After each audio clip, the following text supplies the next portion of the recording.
Welcome back to Defenders of Light. In the previous episode, we were swallowed by a giant smurf, and we used Alice's mini-might ability to somehow survive, and now we're inside the giant smurf, and we're trying to destroy it from the inside out.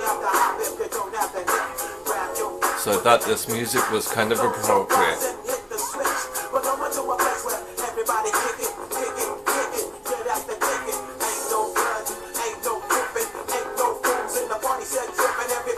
So I have to avoid the white blood cells.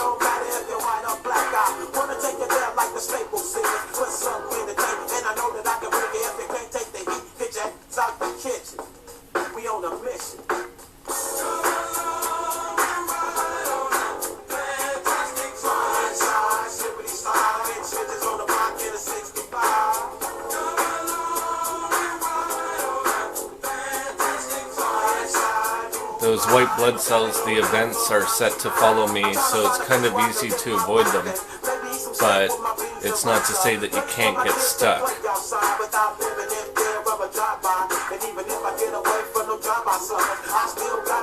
The red and the blue areas are supposed to be kind of like veins.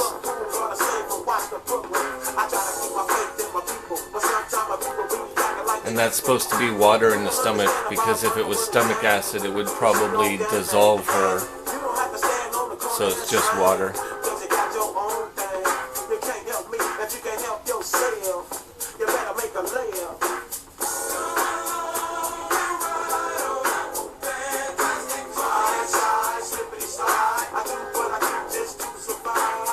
So there's the heart there. And all the little blockages are gone now.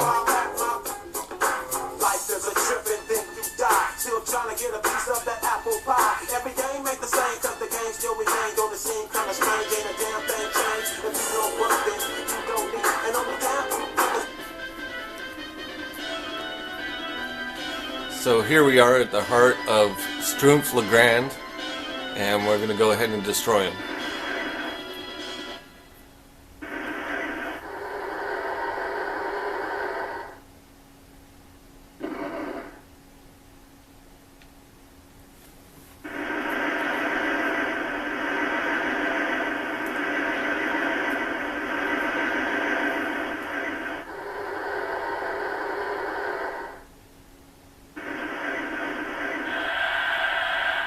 Schtroumpf-le-Grand was a robot the whole time! And you get 15 lights for destroying him.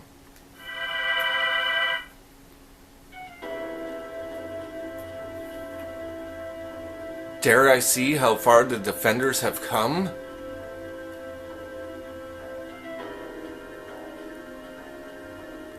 Schtroumpf-le-Grand terminated! The defenders are strong now. So before, Mortat didn't react as strongly to the defeat of Schtroumpf-le-Grand because he didn't have a name. So he said something like, oh, that warrior was too weak or something like that. So when I updated it, I made him react to the death of each boss when he does react, that is.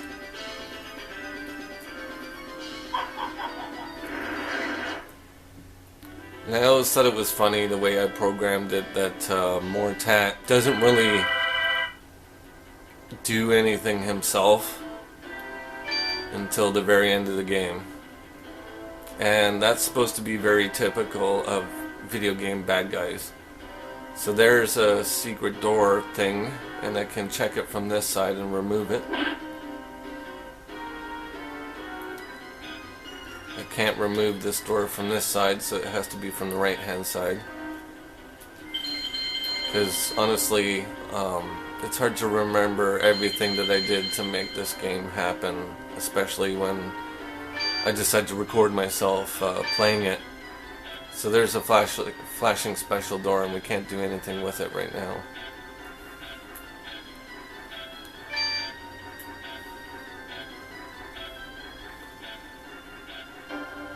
It was like the fact that there were like tons of stairs, so you're effectively walking up really long staircases, and that's kind of like the very end to Legend of Zelda, Ocarina of Time, and Mario 64. Both of those pretty much at the end of the game, you walk up really long staircases. In the case of Super Mario 64, the staircase at one point never ends, so you can basically run up the staircase forever. And I kind of liked that because that was kind of fun. You could just essentially run constantly or jump, so you can practice your long jumps and things like that you might want to do. So here's one of the places finally where we get to Ability Dude. Keisha, show me 525 lights. I can teach you chest opener ability. So right now we only have 259, so we're way off from getting this ability. However, that ability will allow us to open those gold chests that we've seen laying around.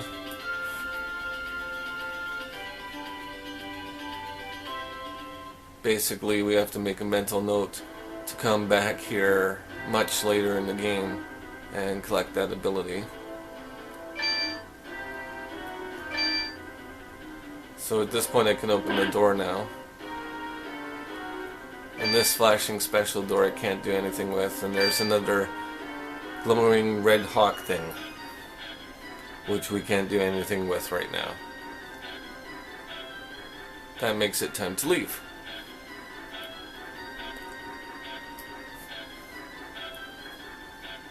So we're getting to the point in the game where things start to really open up, and you get to explore more of Xion Prime. After this level, we'll be getting an ability that will effectively open up the rest of the game for us. 250 lights.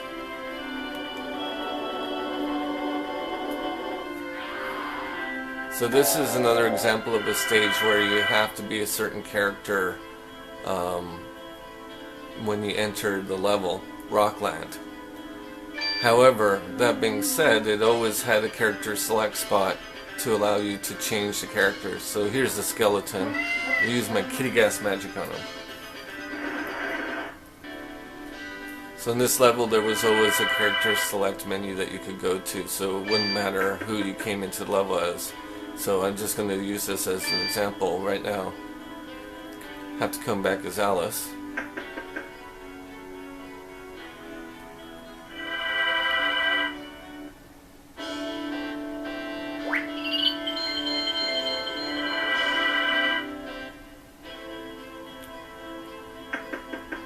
Allow us to use USS Bodhi ability to go over this very brief section here.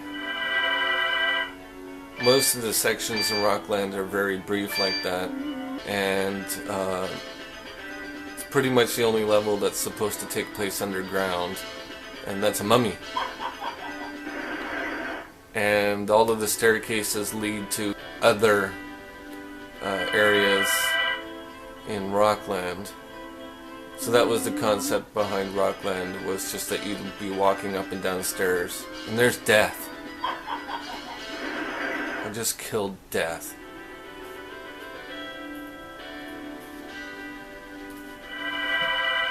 That spot right there is actually one of the places where the battles happen. So if I were to walk back and forth over that spot, I would probably trigger a battle over and over again. Like that.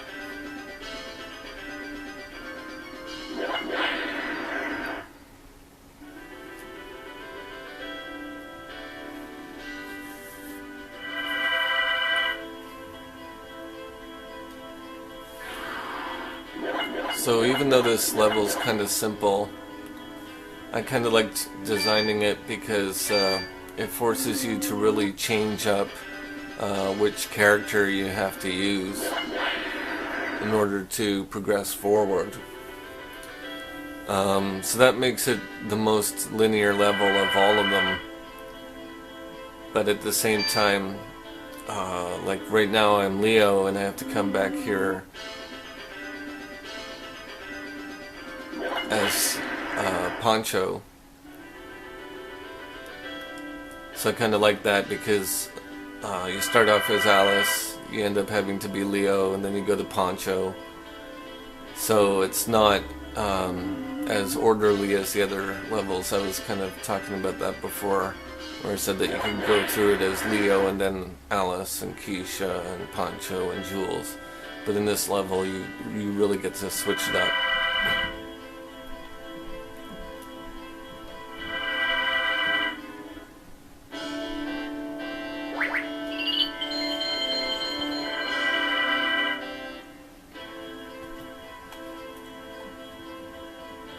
Now right now, Poncho still doesn't have his magic, so I gotta hope not to get in battle.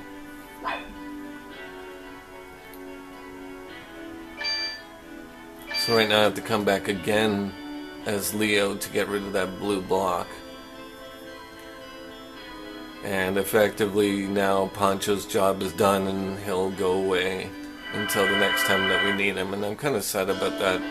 If I had had the memory, I would have given him another ability, and I kind of thought about doing that. I thought about getting rid of battles altogether and then just adding another ability for Poncho, but then I said no, it's okay, I don't want to mess with the game that much and change it that much, so I pretty much left it as is. But who knows, maybe sometime in the future I'll make yet another version where I get rid of the battles altogether and expand on the abilities even more.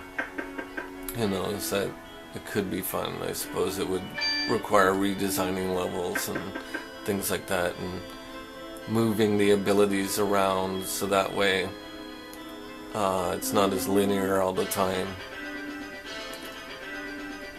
So that could be fun, but I would really rather finish the sequel to Defenders of Light before I even think about changing a game that already exists.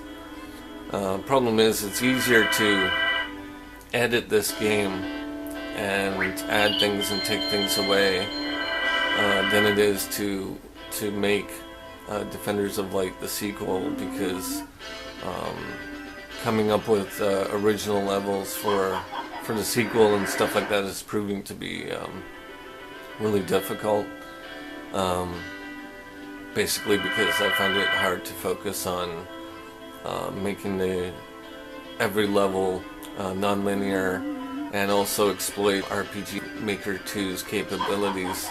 I'm almost bombarded with choices of things that I can do, and it seems like I may not be able to make the levels as big as I want them to be, because I wanted them to basically be as big as they can possibly be, so use up all of the map in RPG Maker 2. So there's an example of using Mini-Mite for just a very short, brief period of time.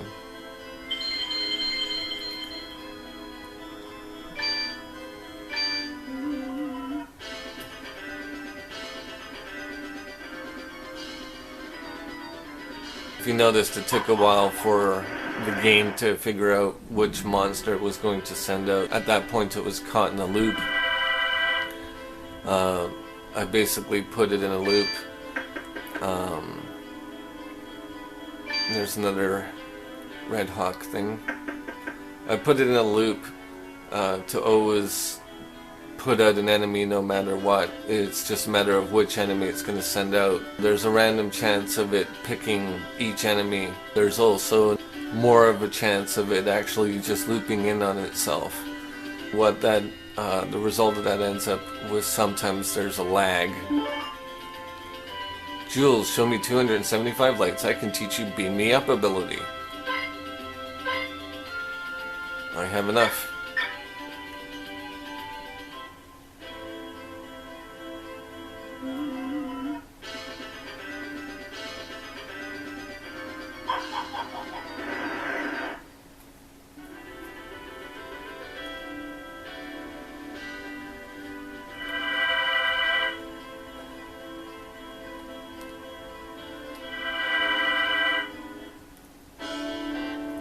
Finally, Jules will learn his first ability, and now he becomes a bit more useful. However, he doesn't have any magic right now, so I'm going to try to run away.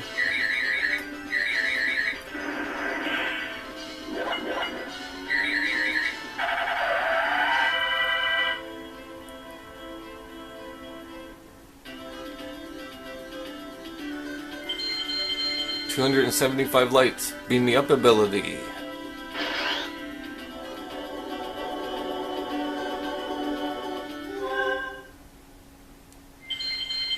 Beam me up. Warp with red warp pads. Okay, so that's what those are, the red warp pads. And Jules is a dude, so it says there is nothing more I can teach you, dude. Peace out. So in designing the levels for the sequel to Defenders of Light, I'm going to go on the red warp pad. And that's what happens. You warp to the other pad, no matter where it is on the level.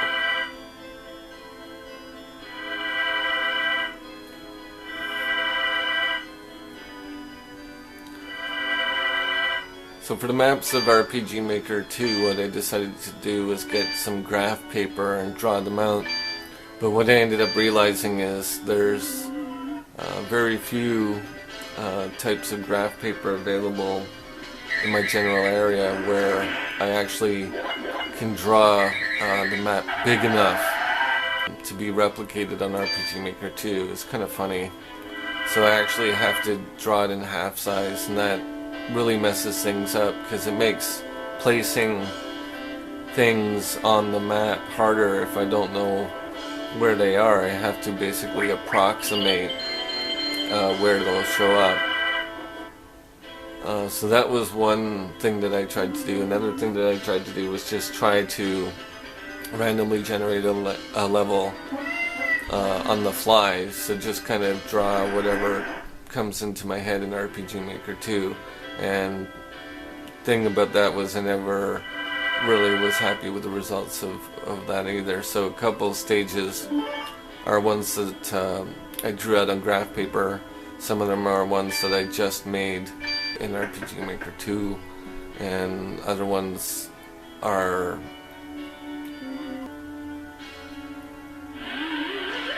there goes a bar of gold. The other levels that I designed are just random creations.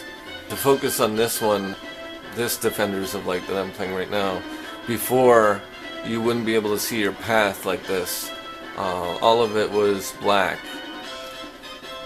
So it was the only maze in the game that existed at all, and the reason why it existed is because once you see the boss it'll kind of make sense. But when I made the easy version, I decided to put in a path for the person to be able to follow. So that makes it really, really easy, and keeps you from going down any of these alternative paths that lead to nowhere. But I decided to keep it in because there was basically no reason to get rid of it, and I didn't want people wandering around a maze forever anyway. Because I hate mazes, therefore I'm sure a lot of other people hate mazes as well. And here's the boss for this level. It's a giant mouse. Cheese Master. So at this point, even though we're a cat, we're supposed to be the rat in the maze, but he was the first rat in the maze, and that's why he's the boss. And he turns into cheese. That's what's supposed to be illustrated here, is that he's supposed to have turned into cheese after you destroy him.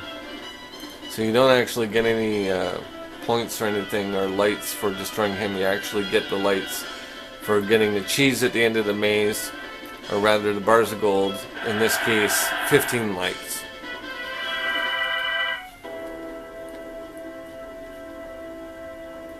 Now what are those cursed defenders up to?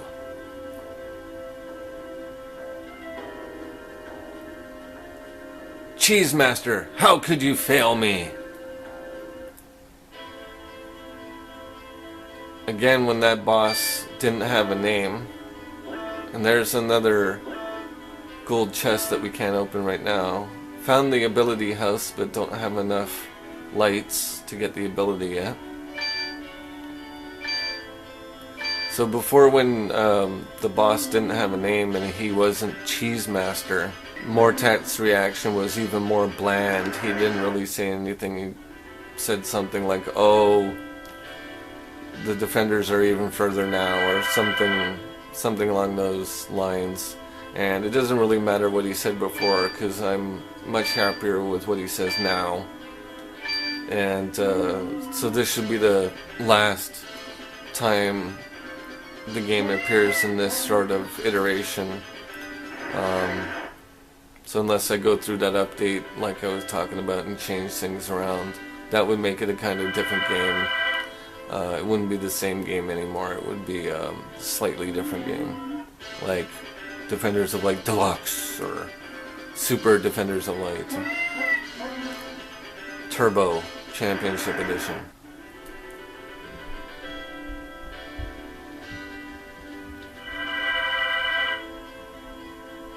So at this point, I think we pretty much get the battles. I'm going to go ahead and turn them off again.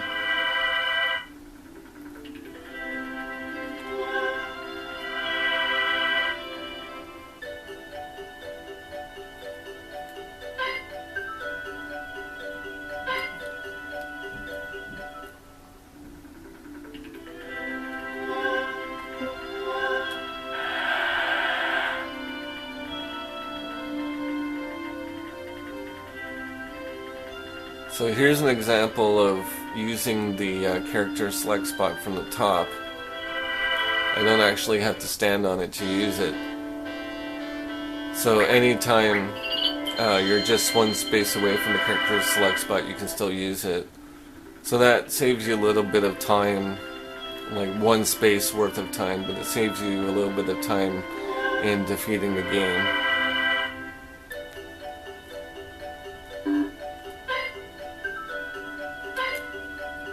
So now with Jules, we can go to Lavaland and exit out onto Xi'an Prime.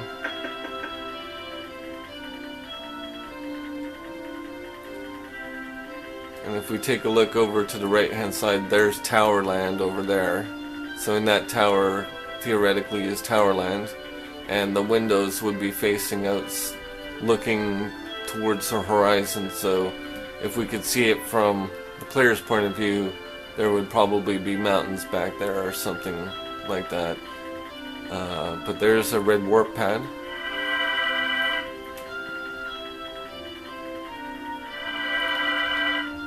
So at this point, only Jules would be able to access this area.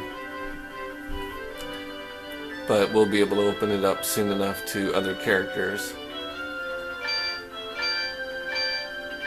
And there is actually the doorway to the very last level. Currently we need 400 lights to get past this barrier here. So we can't activate the statue or do anything over there right now.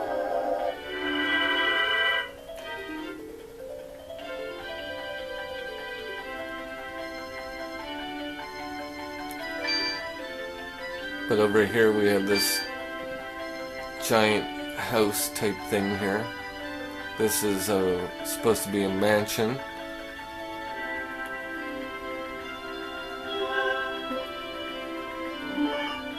$350 lights.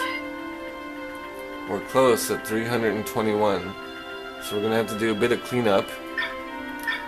However, we're going to be introduced to a new character here in this little house here. If you take a look at the video that shows the instructions for Defenders of Light, that is Flaming Torch. So we meet Ugg, who says, "Me love kitty cats." And he also makes a noise that's a barking dog. However, it's supposed to be him saying his name, Ugg. and above his head is a flaming torch. So that you kind of get the indication that he deals with flaming torches. So I can leave outside here, and there's a character select spot. However, this little section here above me is probably where his house would be inside the mansion. I'm going to go ahead and switch to Keisha.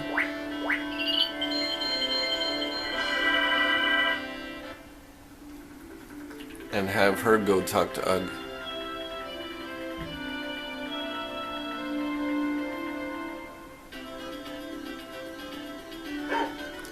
Kitty cat, go get chest opener ability. Me tell more then. Okay, he's telling me that I have to learn the ability chest opener and come back and talk to him.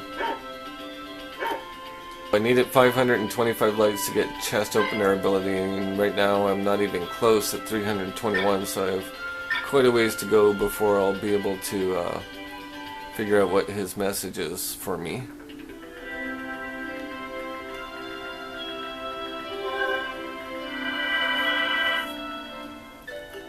So at this point we can go back to Grassland one more time. And with a minute left, I should be able to show this before ending this video and going on to the next area. So once I'm in Grassland, I can go ahead and switch to Alice.